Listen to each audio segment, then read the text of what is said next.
House building finance কর্পোরেশনের বিভিন্ন জেলা শহরে অবস্থিত যে শাখা অফিস সমূহ রয়েছে তাদের সংশ্লিষ্ট ব্রাঞ্চ ম্যানেজারের সাথে কথোপকথনের একটি পর্ব চালু করেছি, যার নাম টক উইথ ম্যানেজার। আমরা ওই ব্রাঞ্চ ম্যানেজারের বক্তব্য শুনব, সহজ শর্তে, সরল সুদে এবং সরল মুনাফায় কিভাবে গৃহ নির্মাণ ঋণ ও বিনিয়োগ সেবা গ্রহণ করা যায় সেই বিষয়ে ব্রাঞ্চ ম্যানেজারের অভিমত জানব। টক উইথ ম্যানেজার পর্বে আজকে আমাদের আমন্ত্রিত অতিথি জনাব বিপ্লব বসাক, সিনিয়র প্রিন্সিপাল অফিসার এবং ব্রাঞ্চ ম্যানেজার, মেহেরপুর শাখা। জনাব বিপ্লব বসাক, আপনাকে স্বাগত। আসসালামু আলাইকুম। আমি বিপ্লব বসাক, সিনিয়র প্রিন্সিপাল অফিসার এবং শাখা ব্যবস্থাপক, মেহেরপুর শাখা। আমি 2012 সালে বাংলাদেশ হাউস বিল্ডিং ফাইন্যান্স কর্পোরেশনে যোগদান করি, জোনাল অফিস নারায়ণগঞ্জে। এরপরে আমি জোনাল অফিস 5, জোন 5, বর্তমানে গুলশান শাখায় প্রায় 5 বছর থাকার পরে রিজিওনাল অফিস বগুড়া, তারপর আবার জোনাল অফিস ঢাকা দক্ষিণ যাত্রাবাড়ি, এরপরে নওগাঁ এবং সর্বশেষ মেহেরপুরে 2023 সালের থেকে কর্মরত আছি। আমার এখানে আমার এই অফিস 2023 সালের 2রা জুলাই যাত্রা শুরু করে। তৎকালীন সময় থেকেই আমি এখানে শাখা ব্যবস্থাপক হিসেবে কর্মরত আছি। মেহেরপুর শাখার প্রতিষ্ঠাকালীন ব্রাঞ্চ ম্যানেজার আপনি। আপনার কর্মজীবনের জন্য একটি উল্লেখযোগ্য বিষয়, মেহেরপুর শাখা জেলা শহরের কোথায় অবস্থিত? মেহেরপুর শাখা জেলা শহরের যে সরকারি মহিলা কলেজ রোড আছে, সেই সরকারি মহিলা কলেজ রোডে আইসুন পার্ক, আমাদের ভবনের নাম আইসুন পার্ক, সেখানে দ্বিতীয় তলায় অবস্থিত। এবং আরো সহজভাবে চেনার উপায় হলো যে আমাদের যে মেহেরপুর জেলা শহরের যে আয়কর অফিস এবং আমাদের অফিস একই ভবনের দ্বিতীয় তলায় অবস্থিত। এটা চেনার খুব সহজ উপায়, সরকারি মহিলা কলেজ মোড়, আইসুন পার্ক, মেহেরপুর। মেহেরপুর শাখা হতে কোন কোন থানায় ঋণ ও বিনিয়োগ সেবা প্রদান করা হয়? আমাদের এখানে 3টা উপজেলা, সদর উপজেলা, গাংনী উপজেলা, মুজিবনগর উপজেলা। এই 3টা উপজেলাতেই আমরা ঋণ দিয়ে থাকি। এর পাশাপাশি কিছু গ্রোথ সেন্টার আছে, যেমন গাংনী উপজেলার মধ্যে রয়েছে বামন্দি, ওখানেও আমরা ঋণ প্রদান করে থাকি। আবার সদর উপজেলার মধ্যে আমজুপি আছে, সেটাও গ্রোথ সেন্টার, খুব ভালো জায়গা। বারাদি আছে গ্রোথ সেন্টার, এগুলো জায়গাতেও আমরা ঋণ প্রদান করে থাকি। বছরে আনুমানিক কত কোটি টাকা ঋণ বিতরণ করা হয় মেহেরপুর শাখা হতে? আসলে এখানে মোটামুটি আমরা গত বছর 5 কোটি টাকা ঋণ বিতরণ করেছিলাম, কিন্তু এইবার একটু সমস্যার কারণে, সমস্যাটা ঠিক আমাদের না, আসলে আমাদের এখানে যে 2টি পৌরসভা আছে, মেহেরপুর পৌরসভা এবং গাংনী পৌরসভা, এখানে দীর্ঘদিন ধরে মোটামুটি বলা চলে গত জুলাই আগস্টের পর থেকেই এখানে নকশা অনুমোদনটা একরকম প্রায় স্থবিরই বলা চলে। যার কারণে এই এই অর্থ বছরে আমাদের কিছুটা ঋণ বিতরণ কম কম হয়েছে। কারণ হচ্ছে যে যেহেতু জনগণ নকশা অনুমোদন করতে পারছে না, যেটা আগে হয়তো বা 1-1.5 মাসের মধ্যে হয়ে যেত, এখন অনেক ক্ষেত্রে সেটা পাচ্ছে না, বা 6-7 মাসও অনেকে ঘুরতে হচ্ছে। যার কারণে আমাদের ঋণ বিতরণটা এবার একটু কিছুটা কম হয়েছে। তাও এই বছরে প্রায় 3.5 কোটি টাকা আমরা এ পর্যন্ত ঋণ বিতরণ করেছি। এটা আপনার শাখার আন্তরিকতারই ফসল, আপনি এবং আপনার যারা সহকর্মী রয়েছে তাদের সকলের। তবে স্থানীয় সরকার ব্যবস্থা সচল হলে আশা করা যায় যখন নিয়মিত আরো বাড়বে। নকশার অনুমোদন পাওয়া যাবে, তখন ঋণের প্রবাহ আরো বৃদ্ধি পাবে। অবসরপ্রাপ্ত ব্যক্তি, বেসরকারি চাকরিজীবী, ব্যবসায়ী কিংবা প্রবাসী যদি মেহেরপুর শাখায় ঋণ নিতে চায়, সেক্ষেত্রে সুদের হার কত পার্সেন্ট হবে? আমাদের সুদের হার 9%। হ্যাঁ, 20 বছর মেয়াদে আমরা মেহেরপুর সদরে সর্বোচ্চ 1 কোটি টাকা লোন দিয়ে থাকি ঋণ। আর গাংনী এবং মুজিবনগরে সর্বোচ্চ 80 লক্ষ টাকা পর্যন্ত আমরা ঋণ দিয়ে থাকি।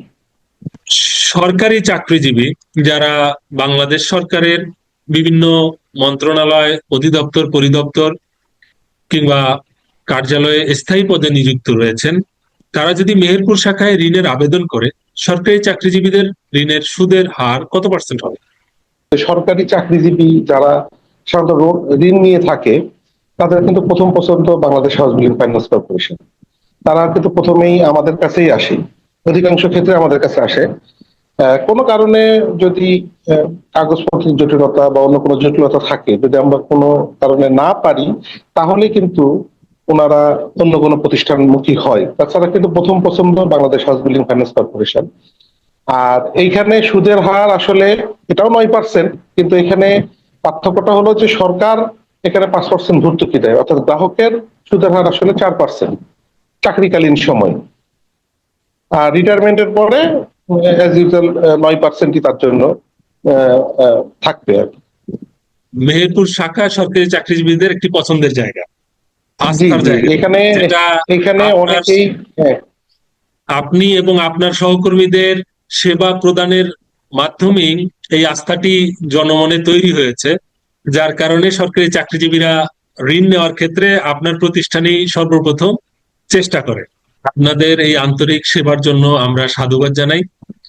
আহ পরবর্তী প্রশ্ন, একজন ব্যক্তি মেহেরপুর সরকারি কলেজে সহকারী অধ্যাপক পদে চাকরি করে। মেহেরপুর পৌরসভার মধ্যে তিনি তার 5% জমিতে একটি বাড়ি নির্মাণ করার জন্য 55 লক্ষ টাকা ঋণের আবেদন করেছেন।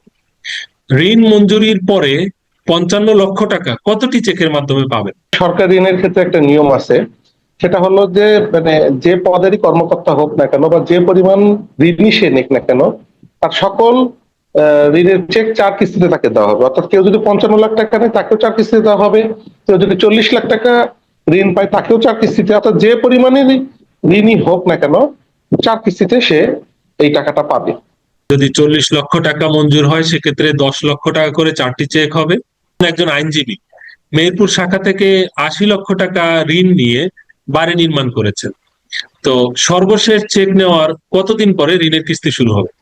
আসলে যে মাসে চেক নেবেন, লাস্ট চেক গ্রহণ করবেন, তার ঠিক 1 মাস পর থেকে তার কিস্তি শুরু হবে। অর্থাৎ কোনো ব্যক্তি যদি জুন 2026 মাসে সর্বশেষ চেক গ্রহণ করে থাকে, তাহলে তার কিস্তি শুরু হবে 1 আগস্ট 2026 থেকে।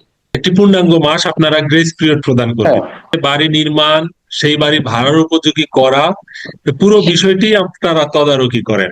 আমরা দেখে দিই, এবং এখানেও কিন্তু যে আমরা সম্পূর্ণ ভাড়াটাই যে কিস্তির ক্ষেত্রে মানে বিবেচনা করি তা নয়, কিন্তু ওই বাসাটা মেনটেন করার জন্য আমরা কিন্তু 10% ছেড়ে দিই। অর্থাৎ একটা সেখানে যে সে ভাড়াটা পাবে, সাপোজ যদি সে 20,000 টাকা বাসা ভাড়া পায়, আমরা কিন্তু তাকে ধরে নিই যে সে 18,000 টাকা তার কিস্তি চালানোর সক্ষমতা আছে। 2,000 টাকা কিন্তু তার যে বাসার যে আদার্স ইউটিলিটি বিল মেনটেনেন্স থাকে। কস্ট একটা থাকে, জি। ইউটিলিটি, এগুলোর জন্য আমরা ছেড়ে দিয়ে 18,000 টাকা কিস্তি চালানোর মতো সক্ষমতা ধরে এই 18,000 টাকার জন্য যে ঋণ আসবে সেই ঋণটা আমরা তাকে প্রদান করে থাকি, যেন তার উপর কোনো রকম ঋণের কিস্তিটা যেন তার উপর কোনো রকম চাপ না পড়ে।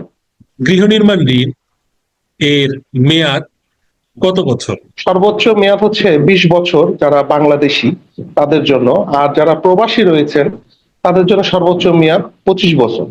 এছাড়াও কিন্তু মানে এখানে একটা বিষয় আছে যে 20 বছর মানে যে 20 বছর নিতে এমন কেউ না। কোনো গ্রাহক যদি মনে করে আমি 5 বছর মেয়াদি নিবো, 10 বছর, আমাদের কিন্তু 5, 10, 15, 20 সব মেয়াদেই লোন আছে।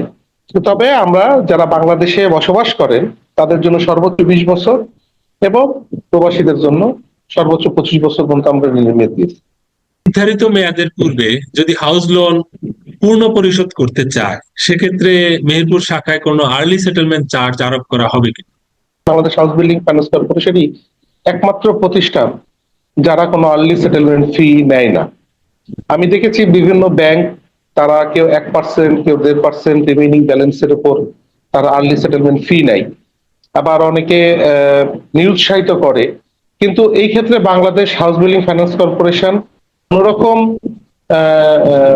আর্লি সেটেলমেন্ট ফি নাই, এটা গ্রাহকের ইচ্ছার উপর ডিপেন্ড করে। যেমন আরো একটা সুবিধার কথা বলি, যে কোনো গ্রাহকের যদি মাসিক কিস্তি কোনো কারণে 40,000 টাকা হয়, তার যদি সক্ষমতা থাকে, সে যদি মাসে 60,000 টাকা তার সক্ষমতা থাকে, সে কিন্তু দিতে পারে, এবং এই অতিরিক্ত 20,000 টাকা কিন্তু তার আসল থেকে সমন্বয় হবে। আমার বিশ্বাস, আমি বলতে পারি এটা এই সিস্টেমটা Bangladesh house building finance corporation ছাড়া আর কোনো ব্যাংক বা আর্থিক প্রতিষ্ঠানে এই নিয়মটা নাই। ধন্যবাদ। আপনার বক্তব্যে একটি বিষয় প্রমাণিত যে হাউস বিল্ডিং ফাইন্যান্স কর্পোরেশন শুধু মানুষের বাড়ি নির্মাণের বিষয়টি দেখে তাই নয়, বাড়ি নির্মাণের পাশাপাশি একজন বাড়িওয়ালার কল্যাণগত বিষয় মানে ওয়েলফেয়ারের থিঙ্কিংটাও হাউস বিল্ডিং ফাইন্যান্স কর্পোরেশন করে হ্যাঁ, থাকে।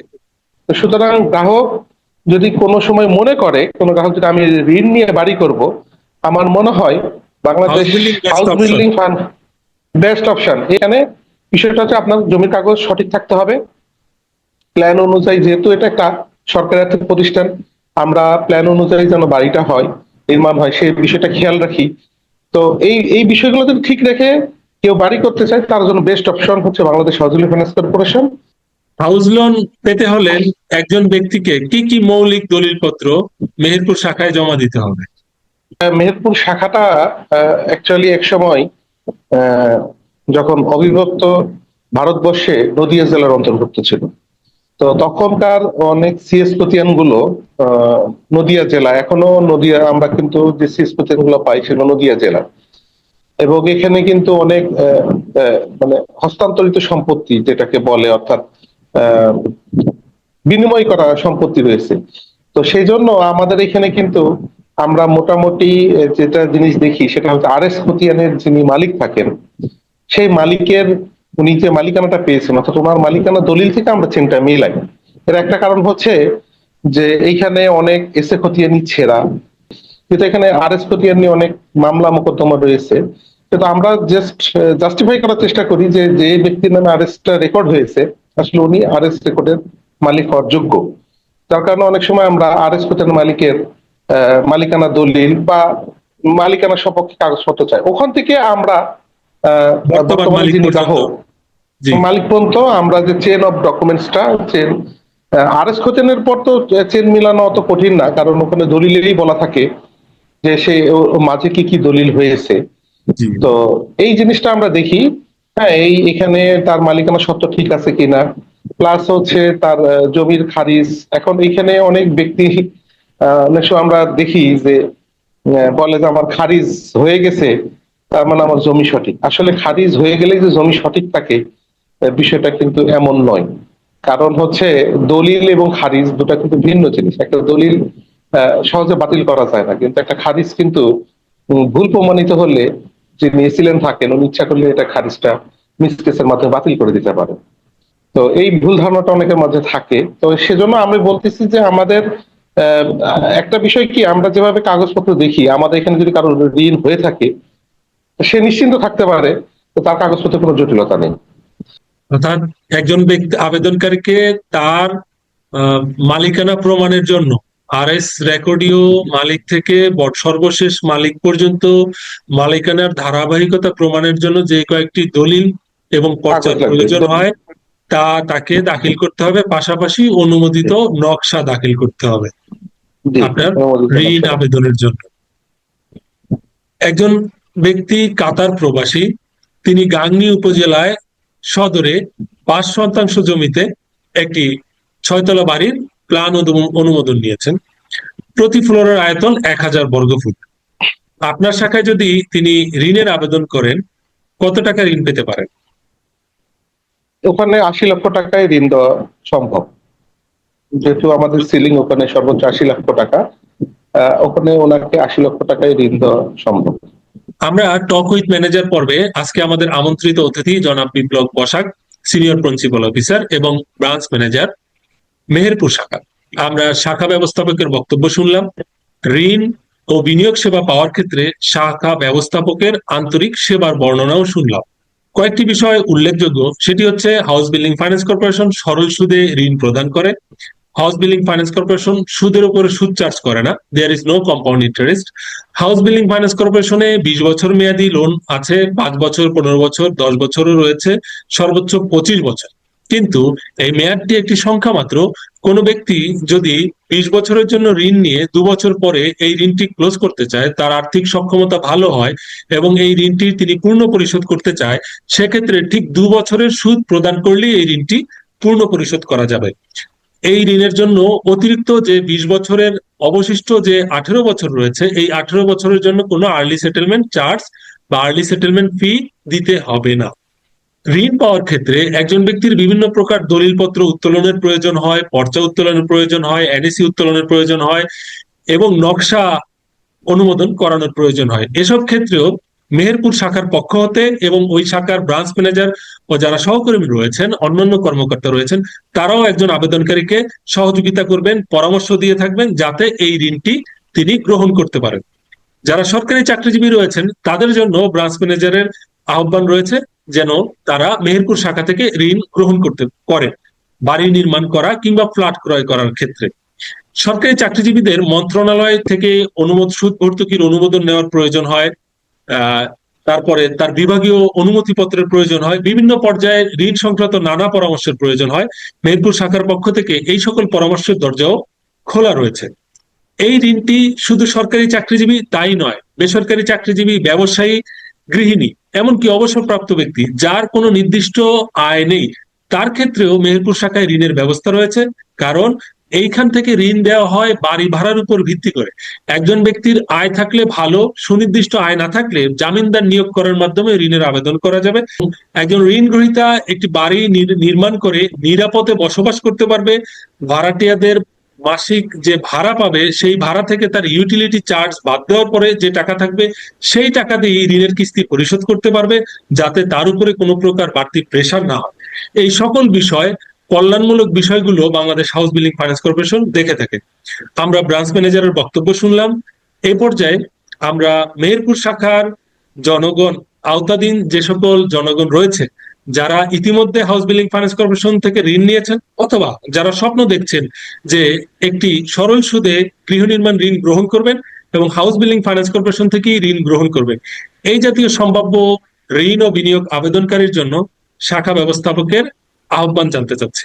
মেহেরপুর বাংলাদেশের সবচেয়ে ক্ষুদ্রতম জেলা।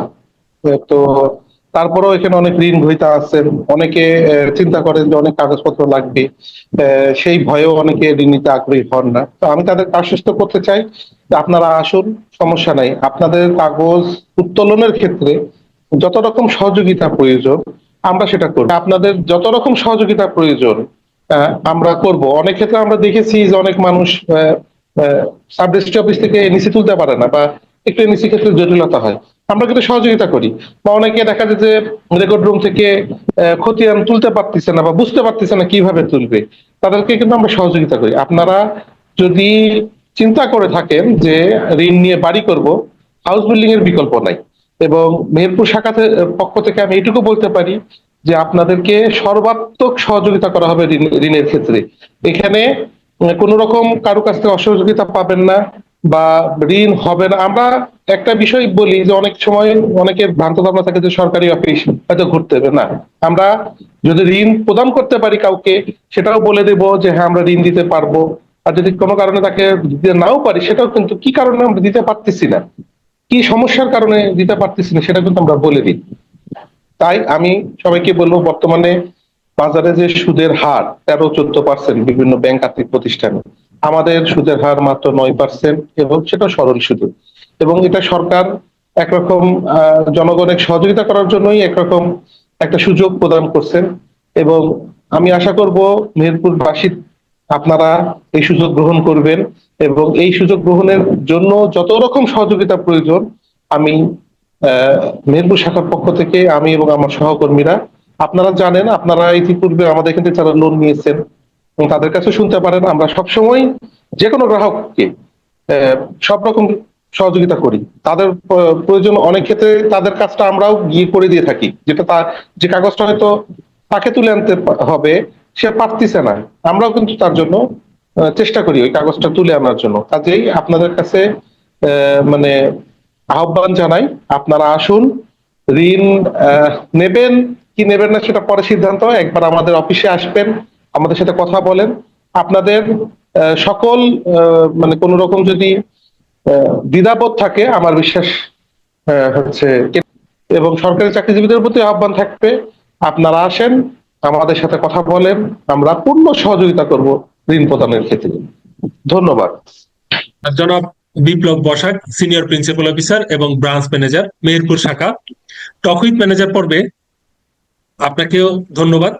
পাশাপাশি আমরা আশাবাদী মেহেরপুরের জনগণ যারা স্বপ্ন দেখছেন একটি মানসম্মত বাসস্থান নির্মাণ করার, তারাও house building finance corporation Meherpur শাখায় যাবেন এবং তাদের ঋণ ও বিনিয়োগ সেবা গ্রহণ করবেন। টক উইথ ম্যানেজার পর্বের মেহেরপুর শাখার সাক্ষাৎকার আমরা শুনলাম।